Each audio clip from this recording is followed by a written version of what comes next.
नमस्कार दोस्तों, मैं Ramashray Kumar from BHU BSc AG third year. इस वीडियो में हम डिस्कस करेंगे हार्टिकल्चर के बारे में कि यदि आप कोई भी एग्रीकल्चर एंट्रेंस एग्जाम जैसे कि ICAR है, BHU है, UP कैडेट है, MP PAT है, CGPAT है, BCEC है, जेट है या कोई other BSc agriculture entrance exam की तैयारी कर रहे हैं तो उसके लिए आपको हार्टिकल्चर में कौन कौन से क्रॉप्स पढ़ने होते हैं और हर एक क्रॉप्स के बारे में आपको क्या क्या पढ़ना होता है ये जानना आवश्यक होता है, क्योंकि कई बार ऐसा होता है कि हमको उसके बारे में पता नहीं रहता है और हम उतना नहीं पढ़ते हैं तो हम लोगों को उतना क्वेश्चन नहीं बन पाता है। तो ये इस वीडियो में हम लोग देखेंगे। इससे पहले यदि आप हम लोगों का जो नोट्स और MCQ है 1500 वो परचेज करना चाहते हैं तो डिस्क्रिप्शन में BHU एग्रीकल्चर ऐप का लिंक दिया गया है, वहां से ऐप को डाउनलोड करें और उसके बारे में सारा जानकारी आपको ऐप में मिल जाएगा। तो चलिए देखते हैं इसके बारे में। ठीक, तो हार्टिकल्चर में मेनली आपको 4 चीज़ें पढ़ना होता है। ठीक, हार्टिकल्चर में 4 चीज़ पढ़ना होता है। पहला है पोमोलॉजी, पोमोलॉजी यानी कि फल विज्ञान। दूसरा है ओलेरिकल्चर यानी कि सब्जी विज्ञान। तीसरा है फ्लोरिकल्चर यानी कि फूल विज्ञान। और चौथा है इनका जो प्रिजर्वेशन वगैरह है, ये इनको पोस्ट हार्वेस्ट टेक्नोलॉजी भी बोलते हैं, तो हम लोग प्रिजर्वेशन में ले लेते हैं। पोस्ट हार्वेस्ट टेक्नोलॉजी इनको बोला जाता है, PHT। ठीक, तो मेन हम प्रिजर्वेशन ले लेते हैं। ठीक ना, तो इनके बारे में आपको मेनली क्वेश्चन पूछा जाएगा पोमोलॉजी से, ओलेरिकल्चर से, फ्लोरिकल्चर से और प्रिजर्वेशन यानी कि पोस्ट हार्वेस्ट टेक्नोलॉजी से पूछा जाता है। क्वेश्चन डायरेक्टली यहाँ से भी पूछ लिया जाता है कि पोमोलॉजी में हम लोग किसका अध्ययन करते हैं, तो पोमोलॉजी में हम लोग फल के बारे में यानी फ्रूट्स के बारे में स्टडी करते हैं। ओलेरिकल्चर में वेजिटेबल्स के बारे में स्टडी करते हैं। फ्लोरिकल्चर में फ्लावर के बारे में। पोस्ट हार्वेस्ट टेक्नोलॉजी यानी कि आफ्टर यानी कि हार्वेस्टिंग के बाद हम लोग क्या टेक्नोलॉजी अपनाते हैं उसके लिए स्टडी करते हैं। और इसी में आपको चाहे तो आप इसमें ऐड कर लें या अलग से आपको थोड़ा जनरल हार्टिकल्चर के बारे में पढ़ना होगा। ठीक ना, जनरल हार्टिकल्चर बेसिक है तो इसके बारे में भी पढ़ना होगा। ठीक, अब देखते हैं कि पोमोलॉजी में आपको कौन कौन सा क्रॉप्स पढ़ना होगा। पोमोलॉजी में आपको कौन कौन सा क्रॉप्स पढ़ना होगा। ठीक, पोमोलॉजी में जैसे कि आपको मैंगो के बारे में स्टडी करना है, पपाया के बारे में स्टडी करना है, पोमग्रेनेट के बारे में, पोमग्रेनेट यानी कि अनार, अनार के बारे में आपको स्टडी करना है। आगे ये भी हम देखेंगे कि अनार या पोमग्रेनेट या पपाया के बारे में आपको क्या क्या पढ़ना चाहिए। बनाना के बारे में भी स्टडी करना है, बनाना यानी कि केला। बेर के बारे में आपको स्टडी करना है। आंवला के बारे में, ग्रेप्स है, फालसा है, डेट है, लौकाट है, गुआवा है, लीची है, एप्पल है और सिट्रस है। तो इतने क्रॉप के बारे में आपको स्टडी करना होगा पोमोलॉजी में।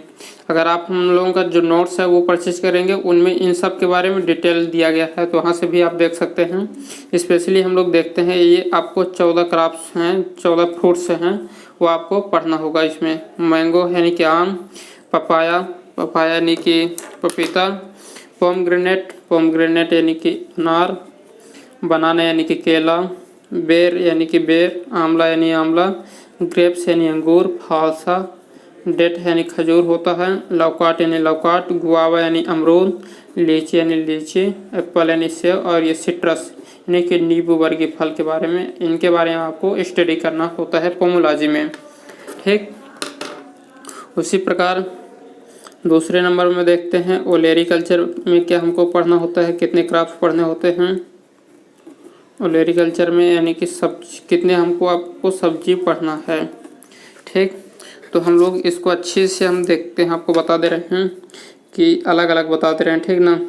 आपको सोलेनेसी क्रॉप के बारे में पढ़ना होगा, सोलेनेसी क्रॉप के बारे में पढ़ना होगा। तो ऐसे क्रॉप्स जिनका फैमिली सोलेनेसी होता है, सोलेनेसी क्रॉप के अंतर्गत आते हैं। इसमें आपको पढ़ना है पोटैटो के बारे में, टोमेटो के बारे में,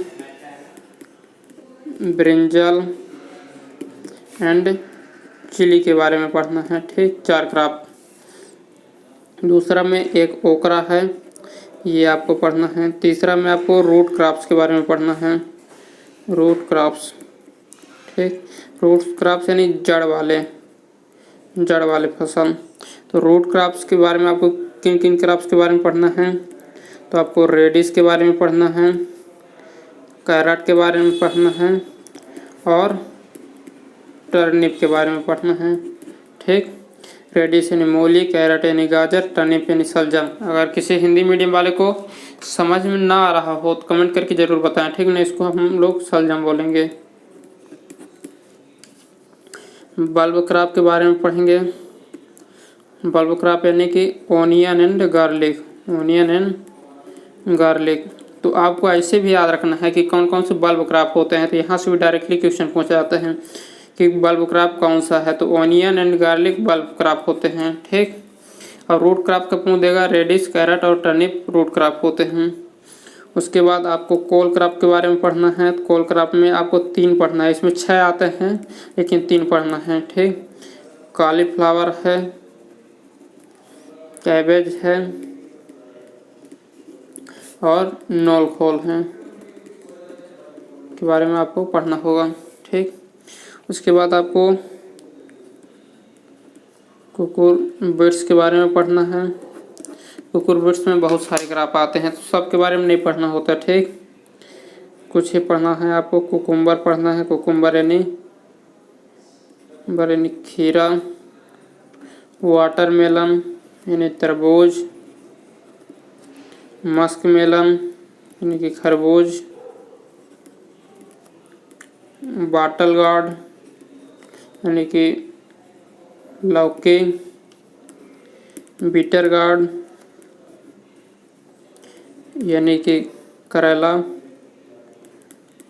पॉइंटेड गार्ड यानी कि परवल, पंपकिन यानी कि कद्दू, और एक है राउंड गार्ड के बारे में थोड़ा सा पढ़ना है। आई थिंक इतना ही है। तो ये सारे क्रॉप्स के बारे में आपको पढ़ना है कुकुरबिट्स में। तो इतना आपको पढ़ना है ओलेरिकल्चर में। पहला जितने सोलेनेसी के बिलोंग करते हैं, सोलेनेसी वाला।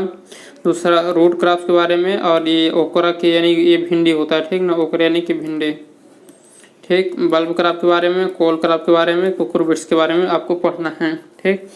फिर उसके बाद आपको फ्लोरिकल्चर में पढ़ना है। फ्लोरिकल्चर इन पुष्प विज्ञान में।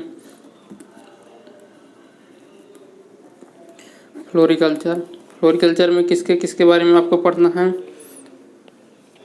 इसमें आपको पढ़ना है रोज यानी गुलाब के बारे में, और फिर उसके बाद क्राइसैंथेमम के बारे में पढ़ना है।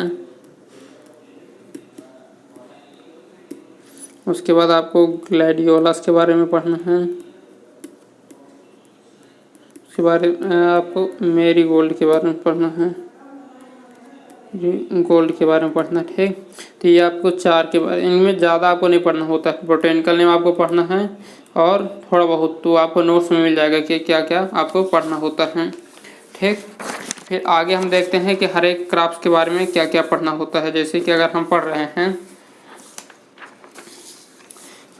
रहे हैं किसी भी क्रॉप्स के बारे में, तो लगभग जो पोमोलॉजी आप पढ़ेंगे, पोमोलॉजी और ओलेरिकल्चर ये दोनों सेम ही रहते हैं। हर एक क्रॉप के बारे में सेम चीज़ ही पढ़ना होता है। तो कोई भी क्रॉप होगा तो उसके बारे में आपको क्या क्या जानना जरूरी है और क्या क्या क्वेश्चन पूछा जाता है, ठीक। तो हर एक क्रॉप के बारे में आपको बोटेनिकल नेम पढ़ना है, यानी कि वनस्पतिक नाम पढ़ना है। दूसरा, हर एक क्रॉप का आपको फैमिली याद रखना चाहिए। तीसरा, उसका क्रोमोसोम नंबर, और चौथा ओरिजिन प्लेस। तो ये सबका कॉमन होता है कि आपका चाहे एग्रोनॉमिकल क्रॉप्स पढ़ें या हॉर्टिकल्चर क्रॉप्स, ये 4 चीज़ सबका आपको याद रखना चाहिए। और ये कैसे याद करेंगे, हम अगले एक किसी वीडियो में आपको बताएंगे कि इनको आप लोग आसानी से कैसे याद करें, ठीक है, क्योंकि इनमें बहुत सारा डाउट होता है। आपका 50-60 क्राफ्ट हो जाता है और ये डाउट हो जाता है बहुत ज़्यादा, ठीक। फिर अगला चीज़, हर एक क्राफ्ट का आपको टाइप ऑफ फ्रूट याद रखना है, ठीक। टाइप ऑफ फ्रूट यानी कि उसमें किस प्रकार का फ्रूट होता है, ठीक। एडिबल पार्ट यानी कि हर एक क्राफ्ट का, यानी चाहे ओलेरिकल्चर हो या आपका पोमोलॉजी हो, इन उनका एडिबल पार्ट आपको पता करना है, ठीक ना। मेनली ये पोमोलॉजी के लिए ज़्यादा क्वेश्चन आते हैं एडिबल पार्ट से, ठीक। फिर उसके बाद इन्फ्लोरेसेंस यानी कि पुष्पक्रम, इन्फ्लोरेसेंस से क्वेश्चन यानी कि किसमें किस प्रकार का पुष्पक्रम पूछता है, जैसे कि बनाना का स्पैडिक्स है, वो बहुत बार क्वेश्चन पूछा गया है। तो इसके लिए आपको हम वीडियो एक देंगे कि पुष्पक्रम को आप कैसे याद करें आसानी से, तो आप इसका प्रॉब्लम नहीं करना है, आपको पढ़ते जाना है, ठीक। फिर हर एक क्राफ्ट का प्रोपगेशन मेथड, प्रोपगेशन मेथड यानी कि प्रवर्धन की विधि आपको पढ़ना है, ठीक। प्रोपगेशन मेथड जैसे कि आप अगर मैंगो के लें, मैंगो का विनीर ग्राफ्टिंग, ये बहुत बार क्वेश्चन पूछा है, विनीर ग्राफ्टिंग। इस प्रकार से आपको हर एक क्राफ्ट का पढ़ना होता है, ठीक। उसके बाद पॉलिनेशन यानी कि उसमें किस प्रकार का परागण होता है, ठीक। तो हर एक क्राफ्ट के बारे में आपको जानना है। जैसे मैंगो में क्रॉस पॉलिनेशन होता है और किसके द्वारा होता है, हाउस फ्लाई के द्वारा होता है। तो इस तरह आपको हर एक क्राफ्ट के बारे में पढ़ना होगा, ठीक। फिर आपको क्लाइमेट के बारे में पढ़ना होगा हर एक क्राफ्ट का। क्लाइमेट यानी कि वो में अगर पोमोलॉजी में ज़्यादा क्वेश्चन आता है क्लाइमेट की, वो ट्रॉपिकल फ्रूट है कि सब ट्रॉपिकल है कि वह टेम्परेट फ्रूट है। तो यहाँ से क्वेश्चन आता है टेम्परेट फ्रूट है, ठीक, टेम्परेट फ्रूट है यानी कि इसको हम लोग उष्ण बोलते हैं, इसको शायद उपोष्ण और इसको शीत वाला, ठीक। फिर इसी में एक क्वेश्चन ये आता है कि वह क्लाइमेटिक है या नॉन क्लाइमेटिक है, नॉन क्लाइमेट्रिक है, ठीक। ये क्या होता है, क्लाइमेट्रिक या नॉन क्लाइमेट्रिक यानी कि ऐसे फल जिसको हम पेड़ से कच्चा तोड़ लेते हैं तो वो कच्चा तोड़ने के बाद आप पक जाता है, वो होता है क्लाइमेट्रिक, और जिसको कच्चा तोड़ने के बाद नहीं पकता है वो होता है नॉन क्लाइमेट्रिक। तो जैसे कि मैंगो हम वहाँ से कच्चा तोड़ लेंगे फिर भी पक जाएगा, वो हो जाएगा क्लाइमेट्रिक। तो हर एक फल के बारे में आपको जानना है कि वो क्लाइमेट्रिक है कि नॉन क्लाइमेट्रिक है। ये फ्लोरिकल्चर में ये नहीं होता, ठीक। जैसे कि इसमें आपका ग्रेप्स हो जाता है, तो ग्रेप्स ये नहीं पकता है, ठीक। उसके बाद आपको सॉइल के बारे में पढ़ना होगा हर एक का कि सॉइल, तो ये क्वेश्चन नहीं आता है, ठीक नहीं, इसको आप गहराई से ना पढ़ेंगे तो भी चल जाएगा। पीएच के बारे में थोड़ा सा आपको पढ़ना है। इसमें आपको ये देखना है कि किस क्राप को हम एसिडिक में उगा सकते हैं, किसको हम सेलाइन में उगा सकते हैं, ठीक, और कौन न्यूट्रल के लिए बेस्ट होता है। तो इस तरह के इससे क्वेश्चन आते हैं, ठीक। सॉइल के बाद आपको सोइंग टाइम पढ़ना है कि उसको हम लोग कब सोइंग करते हैं, ठीक, हम उसको कब सोइंग करते हैं। तो वो यानी कि ये पोमोलॉजी में भी पढ़ना है और ओलेरिकल्चर में भी पढ़ना है। तो पोमोलॉजी में जैसे कि आपको उसका मतलब ट्रांसप्लांटिंग कब करना चाहिए, नर्सरी वगैरह ये सारा पढ़ेंगे, ये सारा आपको नोट्स में मिलेगा, ठीक ना। और या ओलेरिकल्चर में कि वह खरीफ सीजन का वेजिटेबल्स है कि रबी सीजन का है कि जायद सीजन का है, इस तरह आपको पढ़ना है, ठीक। फिर उसके बाद आपको पढ़ना है कुछ उसमें स्पेशल हम लोग प्रैक्टिस करते हैं, जैसे कि ट्रेनिंग प्रूनिंग है, अगर वो पोमोलॉजी का है ट्रेनिंग है प्रूनिंग करते हैं, तो ट्रेनिंग प्रूनिंग तो उसका बेस्ट टाइम क्या होता है, बेस्ट टाइम क्या होता है, इसी तरह पूछा जाता है। जैसे अंगूर के बारे में कई बार क्वेश्चन पूछा गया है ग्रेप्स के लिए, तो ये इसका जनवरी में होता है, तो इस तरह के क्वेश्चन पूछा जाता है, ठीक। और सबसे जो इम्पोर्टेंट है इन दोनों के लिए वो है वैरायटी। तो वैरायटी के लिए हम अलग से भी वीडियो बनाएंगे कि कौन कौन सी इंपॉर्टेंट वैरायटी है हर क्राफ्ट्स का और कैसे आपको याद रखना है। तो वैरायटी अभी के लिए आपको किया सारा पढ़ना, अभी आपके पास पर्याप्त टाइम है, ठीक ना। वैसे आपको याद नहीं हो रहा है, ज़्यादा कन्फ्यूजन हो रहा है, तो आपको ये करना है कि जिनके भी कैरेक्टर हैं, कुछ स्पेशल कैरेक्टर हैं तो उनको आपको ज़रूर पढ़ने है। जैसे कि अगर हम मैंगो की बात करें तो चौसा है, तो चौसा सबसे मीठी प्रजाति है इसलिए पूछा जाता है। सिंधु है, सिंधु यानी सीडलेस वैरायटी है, तो ये पूछा जाता है। यानी जिनका कुछ स्पेशल कैरेक्टर है उनको जरूर याद कर लेना, उनको नहीं छोड़ना है। बाकी जितना अधिक से अधिक आपको याद कर सके उतना आपको याद कर लेना है, ठीक। एक चीज़ ये पूछता है के कारण वाला, के कारण, ये हर साल एक क्वेश्चन आता है के कारण। के कारण का मतलब कि कुछ लोगों का अजीब टाइप लग रहा होगा, के कारण क्या है सारा। के कारण होता है कि जैसे कि टमाटर का लाल रंग किसके कारण होता है, टमाटर यानी टोमेटो का जो रेड कलर है इज ड्यू टू, यानी कि इसको आप ड्यू टू पूछ कह सकते हैं। ड्यू टू मतलब किसके कारण होता है, टमाटर का जो रेड कलर है किसके कारण होता है, लाइकोपेन के द्वारा। तो इस तरह का जो के कारण है ये आपको सारा पढ़ लेना है, ठीक ना, के कारण वाला। इससे हर साल एक क्वेश्चन आता ही है। फिर उसके बाद इरिगेशन, तो इरिगेशन थोड़ा सा बेसिक आपको एक इसमें जानकारी है, ज़्यादा इसको गहराई से नहीं पढ़ना है, ठीक, इरिगेशन के बारे में। फिर जो बहुत ही इम्पोर्टेंट है वो है डिजीज, यानी कि रोग। सारे खत्म हो गया है,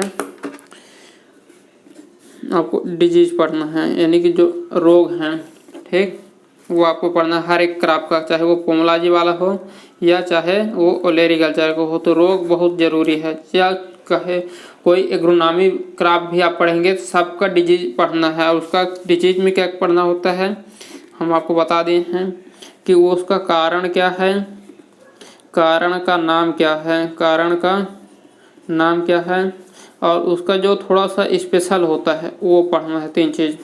जैसे अगर हम बात करें किसी डिजीज का, जैसे कि अगर हम डैम्पिंग आप की बात करें, डैम्पिंग आप, तो डैम्पिंग आप का कारण क्या है, फंगस है। डैम्पिंग आप का कारण क्या है, फंगस है। फंगस का नाम क्या है, पिथियम स्पीसीज है। और स्पेशल क्या है कि ये जो डैम्पिंग आप है ये नर्सरी में लगता है। तो इस तरह 3 चीज़ पढ़ना है। दूसरा कि ये किस प्लांट से रिलेटेड है, ये 4 चीज़ इसमें आपको पढ़ना होता है रोग के बारे में। दूसरा आपको पढ़ना है डिसऑर्डर, डिसऑर्डर। अगला चीज़ डिसऑर्डर, यानी कि ये विकार होता है ना, हिंदी में इसको विकार बोला जाता है। तो हर एक जो पोमोलॉजी हो चाहे ओलेरीकल्चर हो तो उसका आपको डिसऑर्डर पढ़ना है। दोनों में डिफरेंस यह है कि जो डिजीज होगा वो किसी पैथोजन के कारण होगा, ठीक, जो डिजीज होगा वो किसी पैथोजन के कारण होगा, लेकिन जो डिसऑर्डर होगा वो किसी एलिमेंट की कमी या अधिकता से होगा। डिसऑर्डर किसी के एलिमेंट के कमी या अधिकता से होगा, तो इससे भी क्वेश्चन आता है, ठीक। उसके बाद पेस्ट से क्वेश्चन पूछा जाता है, ठीक, पेस्ट या इसी को आप लोग इंसेक्ट कहिएगा, तो इंसेक्ट या पेस्ट से क्वेश्चन पूछा जाता है। इसमें जैसे कि आपको क्या क्या पढ़ना है, जैसे कि मैंगो का आप पढ़ रहे हैं तो मैंगो का प्रमुख इंसेक्ट मिली बग होता है, ठीक, मिली बग होता है, ठीक। अब मिली बग के बारे में एक चीज़ ये है कि मिली बग को कंट्रोल हम लोग कैसे करते हैं, तो ट्री बाइंडिंग से करते हैं। मिली बग का कंट्रोल हम लोग ट्री बाइंडिंग से। तो आपको इंसेक्ट पढ़ना है और उसका कुछ स्पेशल कैरेक्टर है वो पढ़ना है। तो ये पेस्ट वाला हम एक वीडियो बना चुके हैं, उसको आप लोग देख सकते हैं, ठीक। तो इस तरह आपको पढ़ना है। और इसके बारे में अगर और चीज़ है, नोट्स में सारा चीज़ें हैं, ये मोटा मोटा था कि आपको क्या पढ़ना होता है वो हम बता दें हैं। और इनके बारे में है वो गहराई से आप लोग नोट्स से पढ़ सकते हैं, ठीक ना। और ऐसे ही आपको सारा पढ़ना है और धीरे धीरे डेली पढ़ना है और मेहनत करते जाना अच्छे से, आपको सिलेक्शन आराम से हो जाएगा, कहीं कहीं हो जाएगा, ठीक ना। जिसके लिए आप लोग तैयारी कर रहे हैं अच्छे से मेहनत करेंगे तो वहाँ तक ज़रूर पहुँचेंगे। तो फिर ठीक है, और यदि आपको कुछ डाउट है तो कमेंट करके बता सकते हैं, और आप हमसे डायरेक्टली भी कांटेक्ट कर सकते हैं, ये हमारा नंबर है। तो यहाँ पर आपको व्हाट्सअप करना है, कॉल नहीं करना है, ठीक ना, व्हाट्सअप का करना है। कोई भी अगर आपको डाउट होता है तो इसी नंबर पर आपको व्हाट्सअप कर देना है कि हमारे एक डाउट है, तो आपको वहाँ से रिप्लाई मिल जाएगा, ठीक है। तो फिर मिलेंगे अगले वीडियो में।